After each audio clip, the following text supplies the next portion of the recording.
Headlines के प्रायोजक हैं नमक रेस्टोरेंट, खुल गया नमक, लौटाया खाने में स्वाद, पुराना चौक के नज़दीक Buxar. NEET biology in Buxar, coaching institute by Prakash sir, bypass road, Baba Nagar की गली। जनता के दरबार में मुख्यमंत्री ने सुनी जनता की फरियाद, शिकायत पर बड़े अधिकारियों की लगाई क्लास, दिया जल्द कार्रवाई का निर्देश। नीति आयोग की रिपोर्ट पर बोले मुख्यमंत्री नीतीश कुमार, धनी राज्यों की तुलना गरीब राज्यों से करना ठीक नहीं, सबके लिए तय होना चाहिए मानक। जातीय जनगणना के मसले पर नीतीश कुमार का स्टैंड कायम, कहा उपचुनाव के बाद सर्वदलीय बैठक में होगी आगे की रणनीति तय। पंचायत चुनाव में जीत का जश्न पड़ सकता है भारी, जुलूस निकालने पर होगा एफआईआर, खानी पड़ेगी जेल की हवा। और बक्सर में मूलभूत सुविधाओं के अभाव में फूटा अंबेडकर आवासीय विद्यालय के छात्रों का गुस्सा, पानी में बैठकर किया प्रदर्शन। खबरें विस्तार से के प्रायोजक हैं आरके ज्वेलर्स, आकर्षक आभूषणों के विश्वसनीय विक्रेता, यमुना चौक। कामधेनु नेक्स, नए जमाने की मजबूत सरिया। जिंदल पैंथर सीमेंट एवं सरिया के मुख्य विक्रेता गंगा सागर बिल्डिंग मटेरियल, गोलंबर बक्सर एवं सिमरी। संपर्क करें नीचे दिए गए इन नंबरों पर। सोमवार को आयोजित मुख्यमंत्री जनता दरबार में मुख्यमंत्री ने राज्य के विभिन्न जिलों से पहुंचे 197 लोगों की समस्याओं को सुना और संबंधित विभागों के अधिकारियों को समाधान के लिए समुचित कार्रवाई करने का निर्देश दिया। सबसे अधिक मामले भूमि विवाद से जुड़े थे। हाजीपुर से आए एक युवक ने जेल में बंद अपने पिता की हत्या और पुलिस द्वारा कार्रवाई नहीं किए जाने की बात कही। वहीं हाजीपुर से आए एक दूसरे व्यक्ति ने मुख्यमंत्री से कहा कि हमारी जमीन पर भूमाफियाओं ने कब्जा कर लिया है, हमने कई बार थाने को आवेदन दिया लेकिन पुलिस ने केस दर्ज नहीं किया। मामले को देखते हुए मुख्यमंत्री ने डीजीपी को इस पर जल्द से जल्द कार्रवाई करने का निर्देश दिया। हालांकि जनता दरबार के दौरान लोगों को शिकायतों पर मुख्यमंत्री ने कई पदाधिकारियों से बात करनी चाहिए तो कई बार ऐसा हुआ कि पदाधिकारी से बात नहीं हो पाई क्योंकि पदाधिकारी उस समय अपनी कुर्सी पर मौजूद नहीं थे। अलग अलग मामलों में मुख्यमंत्री ने गृह विभाग के अपर मुख्य सचिव चैतन्य प्रसाद और एडीजी मुख्यालय जीएस गंगवार को अपने पास बुलाया। इसके बाद संबंधित व्यक्ति की शिकायत पर जल्द से जल्द कार्रवाई करने का उन्होंने निर्देश दिया। मुख्यमंत्री नीतीश कुमार ने कहा है कि देश में अनेक पिछड़े राज्य हैं जिनके लिए नीति आयोग को अलग कसौटी तय करना चाहिए। इसी तरह विकसित राज्यों के लिए भी अलग मानक हो जिसके आधार पर राज्यों की रैंकिंग करें। सभी राज्यों की स्थिति को अगर एक ही मानक आयोग चल रहा है तो यह विचित्र है। मूल्यांकन का तरीका होना चाहिए। कार्य और विकास का मूल्यांकन करते हैं तो बुनियादी चीज़ों का जानना बेहद जरूरी है। दरअसल सोमवार को जनता के दरबार में मुख्यमंत्री कार्यक्रम के बाद पत्रकारों से बात करते हुए मुख्यमंत्री ने ये बातें कही। उन्होंने कहा कि नीति आयोग की अगली बैठक में वह पूछेंगे कि महाराष्ट्र की तुलना बिहार से कैसे संभव है। उन्होंने कहा कि ऐसे ही किसी एक चीज को लेकर मूल्यांकन कीजिएगा तो वह वास्तविक नहीं होगा। स्पष्ट तौर पर सबकी स्थिति और उसके कार्यों का अध्ययन होना चाहिए। पिछड़ा राज्य होने के बाद भी बिहार की आर्थिक स्थिति में कई सालों में बेहतरी आई है। नीति आयोग किस विषय पर काम कर रहा है, आप जरा इसके बारे में गौर करें। सारे देश को अगर आप एक ही मान करके चल रहे हैं, एक ही प्रकार मान करके चल रहे हैं, तो ये तो विचित्र बात है ना। हम तो ये कहना चाहते हैं कि जरा सा बताइए कि बिहार की क्या स्थिति है। बिहार आबादी के दृष्टिकोण से देश में तीसरे नंबर पर है। यूपी और महाराष्ट्र के बाद बिहार, और क्षेत्रफल के हिसाब से 12वें नंबर पर, और 1 स्क्वायर किलोमीटर पर जो आबादी है बिहार में वो देश में कहीं नहीं है, शायद ही दुनिया के किसी जगह पर है। ऐसी परिस्थिति में बिहार है, और जब से बिहार के लोगों ने हम लोगों को काम करने का मौका दिया है, एक एक विषय पर काम करके हम लोगों ने किया। राज्य की 2 सीटों पर हो रहे उपचुनाव में महागठबंधन में दरार पैदा कर दिया है। कांग्रेस ने अपने आप को गठबंधन से बाहर कर लिया है। वहीं बिहार कांग्रेस ने राजद पर गठबंधन धर्म पालन नहीं करने का और गठबंधन तोड़ने का भी आरोप लगाया है। पार्टी के प्रदेश अध्यक्ष मदन मोहन झा ने कहा है कि राजद ने गठबंधन धर्म का पालन नहीं किया। ऐसे में अब गठबंधन नहीं रह गया है और अब गठबंधन टूट चुका है। कांग्रेस प्रदेश अध्यक्ष ने कहा कि राजद के इस रवैये के बाद अब गठबंधन कहां पर रह जाता है। कांग्रेस को दरकिनार कर खुद उम्मीदवार उतार देने से साफ हो गया है कि अब गठबंधन नहीं रह गया। उन्होंने कहा कि अब कांग्रेस दोनों सीटों पर चुनाव लड़ेगी। 1-2 दिन में कुशेश्वर स्थान और तारापुर सीट पर उम्मीदवार की घोषणा कर दी जाएगी। आला कमान के स्तर पर उम्मीदवार तय किए जा रहे हैं। चुनाव लड़ने के सवाल पर प्रदेश अध्यक्ष ने कहा कि पार्टी मजबूती के साथ चुनावी मैदान में उतरेगी और जीत के संकल्प के साथ पार्टी के प्रत्याशी चुनाव मैदान में जाएंगे। जातीय जनगणना पर एक तरफ जहां केंद्र सरकार अपने फैसले पर अड़ी हुई है, तो वहीं दूसरी तरफ बिहार के मुख्यमंत्री नीतीश कुमार का स्टैंड भी पूरी तरह से साफ है। वह किसी भी कीमत पर अपने बयानों से पीछे हटने वाले नहीं हैं।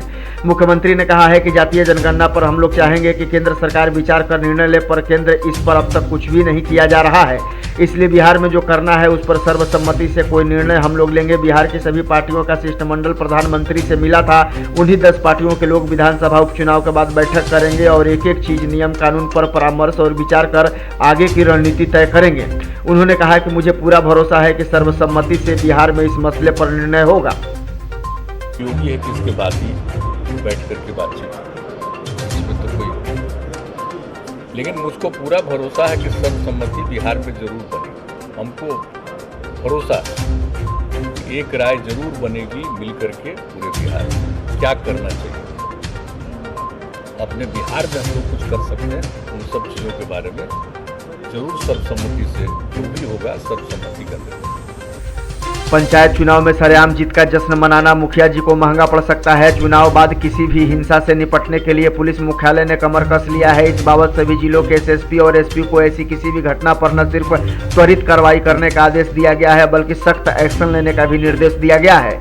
वैसे इलाके जहां चुनाव बाद हिंसा की आशंका बताई जा रही है, वहां पहले से ही निरोधात्मक कार्रवाई के लिए कहा गया है। पंचायत चुनाव के 2 चरणों का मतदान संपन्न हो गया है और वोटों की गिनती और परिणाम भी घोषित कर दिए गए हैं। चुनाव परिणाम को लेकर वैसे तो कहीं से बड़ी वारदात सामने नहीं आई है, लेकिन कुछ जगहों पर छोटी मोटी हिंसा जरूर हुई है। इसी को देखते हुए पुलिस मुख्यालय पूरी तरह से अलर्ट मोड में नजर आ रहा है। निर्देश में कहा गया है कि विजय जुलूस निकालने पर रोक रहेगी। ऐसे में कहीं जीत का जश्न मनाने के लिए विजय जुलूस निकाला जाता है तो जुलूस निकालने वाले पर कार्रवाई होगी। वहीं विजयी प्रत्याशी पर भी कानूनी शिकंजा कसा जाएगा। एफआईआर दर्ज की जाएगी और दोषियों को तुरंत गिरफ्तार किया जाएगा। बक्सर जिले में 6वें चरण के तहत सदर प्रखंड में होने वाले पंचायत आम निर्वाचन के लिए नामांकन की प्रक्रिया मंगलवार यानी आज से शुरू हो जाएगी। इसके लिए प्रखंड मुख्यालय पर सुरक्षा के पुख्ता इंतजाम किए गए हैं। निर्वाचित पदाधिकारी ने इस चरण के चुनाव के लिए प्रपत्र 5 में सूचना जारी कर नामांकन को हरी झंडी दे दिया है। वहीं विभिन्न पदों के नाम निर्देशन पत्र जमा करने के लिए पदवार काउंटर बनाए गए हैं। नामांकन 11 अक्टूबर तक किए जाएंगे, जिसके लिए प्रखंड परिसर में स्थित विभिन्न भवनों में अलग अलग पदों के लिए काउंटर बनाए गए हैं। सभी काउंटरों पर पदवार नाम निर्देशित पत्र जमा किए जाएंगे। गौरतलब है कि प्रखंड क्षेत्र की कुल 15 ग्राम पंचायतों के लिए 3 नवंबर को मतदान कराया जाएगा। वहीं 13 नवंबर को मतगणना की जाएगी। बक्सर में राजकीय अंबेडकर छात्रावास विद्यालय पांडेपट्टी के छात्रों का गुस्सा सोमवार को फूटा। उन्होंने छात्रावास में मूलभूत सुविधाओं का नहीं होने का हवाला देकर घंटों जमकर विद्यालय परिसर में प्रदर्शन किया। इस दौरान छात्रों द्वारा स्कूल के स्टाफ को भी बंधक बना लिया गया। मामले की जानकारी मिलने के बाद मौके पर पहुंचे कल्याण पदाधिकारी को छात्रों के आक्रोश का सामना करना पड़ा। छात्रों ने कहा कि विद्यालय में मूलभूत सुविधाओं की लंबे समय से कमी है, जिसके लिए बार बार शिकायत की गई, लेकिन बावजूद इसके अब तक कोई अस्थायी समाधान नहीं मिला है। छात्रों का आरोप है कि लंबे समय से भवन जर्जर हो चुका है। शौचालय और पानी की सुविधा यहां नदारद है, जिसके कारण छात्रावास में रह रहे छात्रों को काफी कठिनाइयों का सामना करना पड़ता है। जल जमाव के बीच कई घंटों तक चले हाई वोल्टेज ड्रामा के बाद आखिरकार कल्याण पदाधिकारी द्वारा समझाए बुझाए जाने के बाद छात्रों के गुस्सों को शांत कराया जा सका। इस बाबत पूछे जाने पर कल्याण पदाधिकारी ने कहा कि बंधक बनाए जाने वाली कोई बात नहीं है, बल्कि सुविधाओं के अभाव के कारण छात्र आक्रोशित थे, जिन्हें समझा बुझाकर मामले को शांत कराया गया है और उनकी समस्याओं को दूर करने के लिए जल्द से जल्द विचार किया जा रहा है। हमारे प्रदर्शन का वजह बहुत ही स्थिति बहुत यहाँ पर खराब चल रहा है।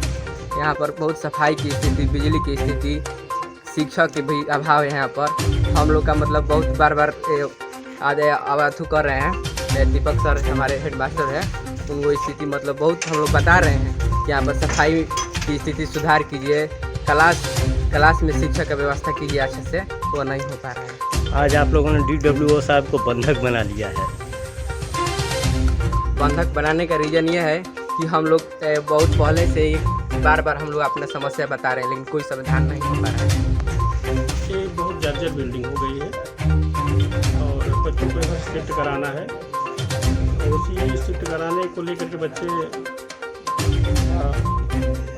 आक्रोश में हैं और मैं शिफ्ट कराने के प्रोसीजर में हूँ। मैं लेटर लिख दिया हूँ विभाग को, लेटर आज या कल आ जाएगा, फिर मैं कोशिश करूँगा आज इनको वहाँ शिफ्ट कर। इस तरह बच्चों द्वारा आपको बंधक बनाया गया है, कहाँ तक ये न्याय संगत है? बंधक नहीं बनाया गया, बच्चों से मुलाकात करने आपको बंधक नहीं बनाया गया। उत्तर प्रदेश के लखीमपुर खीरी में सरकार विरोधी किसान प्रदर्शन में हुई किसानों की मौत का मामला अब तूल पकड़ने लगा है। मृतक के परिजनों से मुलाकात करने जा रही कांग्रेस के राष्ट्रीय महासचिव प्रियंका गांधी की गिरफ्तारी से पार्टी के लोग काफी नाराज हैं। गिरफ्तारी का विरोध कर रहे बक्सर जिला कांग्रेस कमेटी के कार्यकर्ताओं ने जिला उपाध्यक्ष बजरंग मिश्रा के नेतृत्व में नगर थाना में गिरफ्तारी दी। दरअसल उन्हें प्रदर्शन के दौरान गिरफ्तार किया गया, फिर बाद में उन्हें छोड़ भी दिया गया। हालांकि पार्टी कार्यकर्ताओं ने नगर थाना के समक्ष वीर कुंवर सिंह चौक पर जमकर प्रदर्शन किया और केंद्र सरकार विरोधी नारे लगाए। इस दौरान कार्यकर्ताओं ने कहा कि केंद्र सरकार पूरी तरह से किसान विरोधी और तानाशाही रवैया अपना रही है। ऐसे में सरकार की ऐसी नीति को कांग्रेस कभी भी बर्दाश्त नहीं करेगी। गिरफ्तारी का मुख्य कारण है कि जो ये निरंकुश सरकार, केंद्र की सरकार और यूपी सरकार जो है तानाशाही सरकार, जो हमारे किसान आज इतने दिनों से आंदोलन कर रहे हैं और उस आंदोलन के कुचलने के लिए ये लोग हमारे कल वहाँ पर 4 किसान को हत्या कर दिए और उसी में हमारी प्रियंका गांधी जी जो जा रही थी उनको ये लोग जबरदस्ती उसके साथ ये लोग छेड़छाड़ किए। इसके बाद उनको गिरफ्तार करके बंद कर दिए हैं।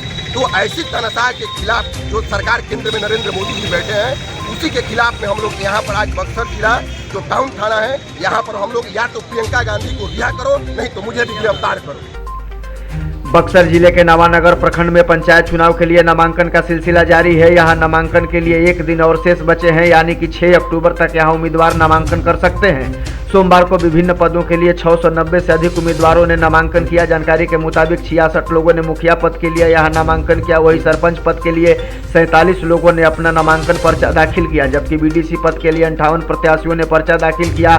वहीं वार्ड सदस्य के लिए 468 और पंच पद के लिए 50 से अधिक लोगों ने नामांकन किया है। नामांकन प्रक्रिया के दौरान प्रखंड मुख्यालय पर सुरक्षा के पुख्ता इंतजाम किए गए हैं। साथ ही साथ यहां आने वाले लोगों को किसी तरह की कोई परेशानी नहीं हो, इसका भी खासा इंतजाम किया गया है। बक्सर जिले के डुमरांव अनुमंडलीय अस्पताल में आने वाले लोगों के लिए अच्छी खबर है। यहाँ अब लोगों को कैंटीन की सुविधा मिलने लगेगी, क्योंकि यहाँ दीदी की रसोई शुरू हो गई है। सरकारी स्तर पर शुरू इस व्यवस्था से मरीजों और उनके यहाँ साथ आने वाले परिजनों को भी किफायत रेट में भोजन की सुविधा मिलेगी। खास बात यह है कि दीदी की इस रसोई से साफ सुथरा माहौल में स्वच्छ भोजन उपलब्ध कराया जाएगा। गौरतलब है कि इससे पहले मरीजों एवं उनके परिजनों को भोजन के लिए बाहरी होटलों का सहारा लेना पड़ता था, जहाँ महंगी कीमत चुकाकर लोग भोजन खरीदने को मजबूर थे। हालांकि अस्पताल परिसर में इस तरह की व्यवस्था शुरू हो जाने के बाद अब ना तो लोगों को इधर उधर भोजन के लिए भटकना होगा, बल्कि कम रेट में अच्छा भोजन लोगों को आसानी से उपलब्ध हो पाएगा।